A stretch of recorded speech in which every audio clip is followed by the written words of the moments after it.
it's Marley from the Energy Boutique with your energy forecast for Friday, December 2nd. So we have a pretty, I'm going to say, quiet day here today because there are technically only 7 different aspects. The moon just moved into Aries energy late last evening, and we're going to have the moon in Aries all day. So having the moon in Aries is a fire energy. It kind of riles us up in all the right ways. We're eager to move on. We're eager to make moves. We are excitable. We're semi-aggressive, a little bit irritable if we're not careful, because the want, need, and desire to just cut the cords with the past and to, close the door on the pain and the trauma and the confusion.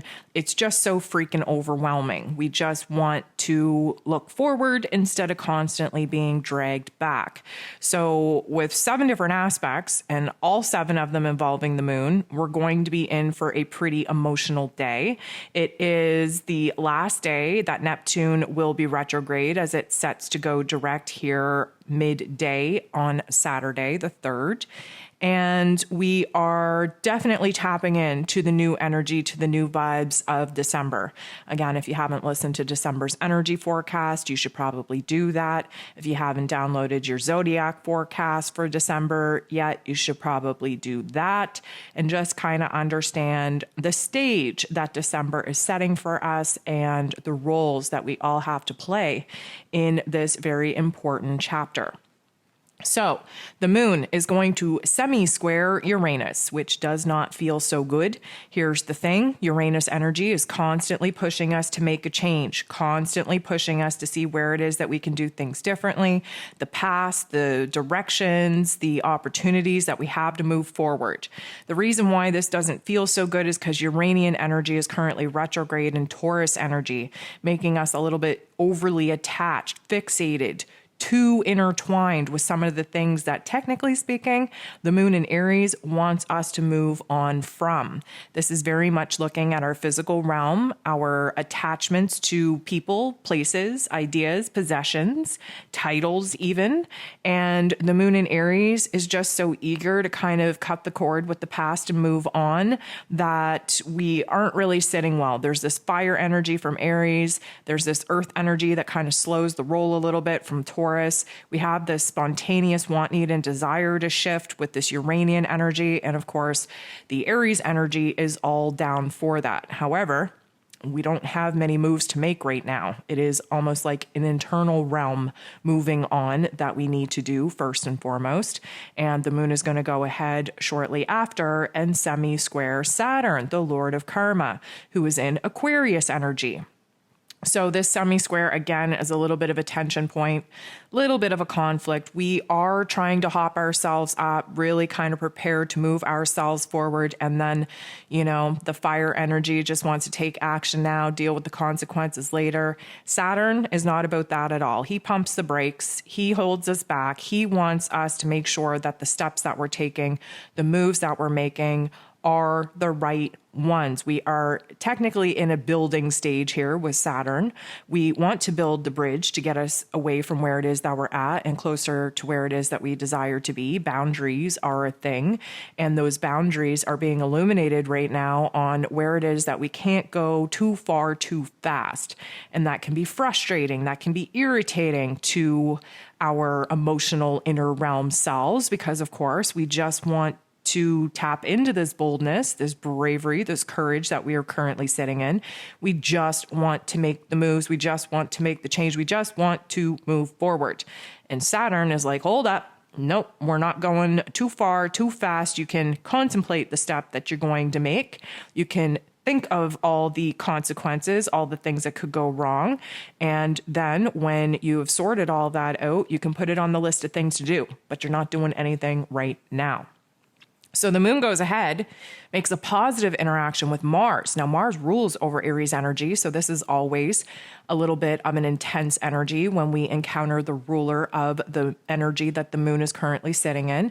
Mars is retrograde, so he's already frustrated and a little bit agitated that he can't exert and aggress himself out in the external realm to make moves and to take action. Instead, he has been kind of sentenced to an internalized overview of sitting in the mental plane, that Gemini energy, of course, really sorting things out, really thinking things through. And of course, Mars would rather act first and think later. And we can't do that right now. We're moving into a very, very important chapter, not only in the collective's awakening, but in our own individual lives, where the foundations that we are currently working on building and manifesting, they need to be right. They need to be safe. They need to be secure. They need to be stable. We only have one shot at this, and we have to do it right. So we have all of this want, need, and desire to move on, but yet we have all these other aspects saying, hold on, you can't make these quick judgments here.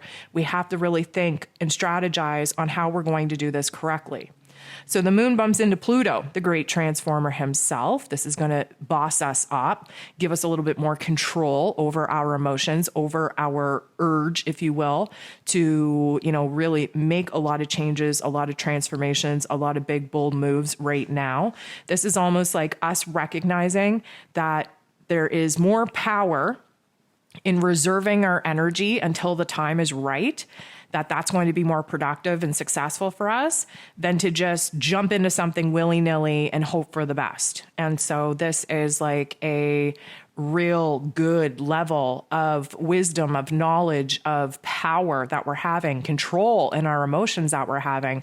We're kind of saving the best for the green light go ahead when we have a system in place, where we have a plan in place, where we can methodically take action and start building the elements in our lives that we're currently being forced to kind of sit and contemplate right now, when of course we would prefer just to get this party started, to get this train a moving, and to actually see a little bit of movement take place, progress take place in our lives.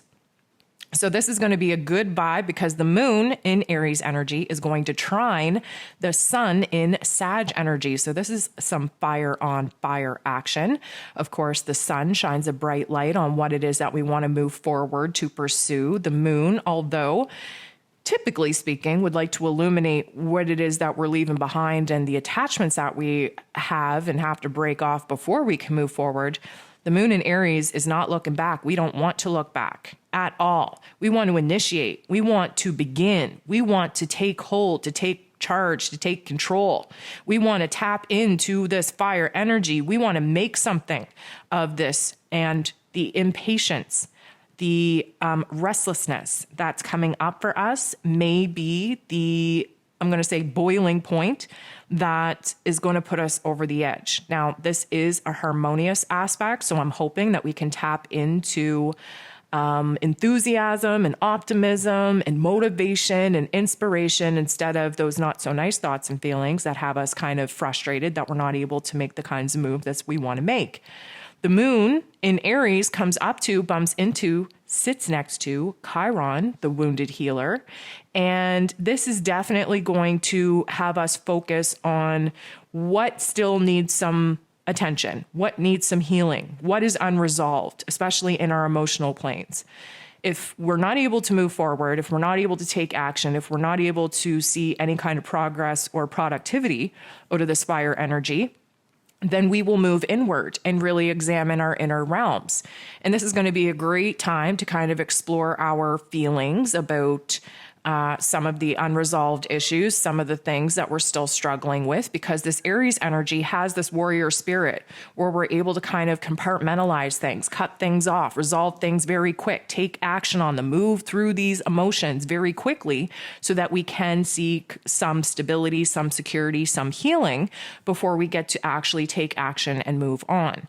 The last aspect that we have here today is the moon bumping into the true node in such a way that would suggest that we are still trying to question what the path forward actually looks like, what the next step looks like. Again, we're a little bit frustrated, a little bit irritable that we're not actually able to take that action. However, we're in a very good space to contemplate, have aggressive thoughts, inspired thoughts, motivated and determined thoughts on figuring this out. We have to come up with a plan. We have to come up with a strategy. We have to listen to our heart space. We have to ask ourselves what it is that we're being called to pursue from here. And, as much as we want to physically make a move, take charge, transform, change, and take action. Obviously, that isn't happening for us right now. So we're doing the work in our mental plane and in our heart space in order to think things through, which again is hard for the Aries energy because we just want to take action and deal with the consequences later. So we're dealing with the inner realm, trying to be very aggressive, sorting things out. And with the true node asking us to get on the right path, this is asking for us to pour our time, energy, and attention into figuring out what the next step should be.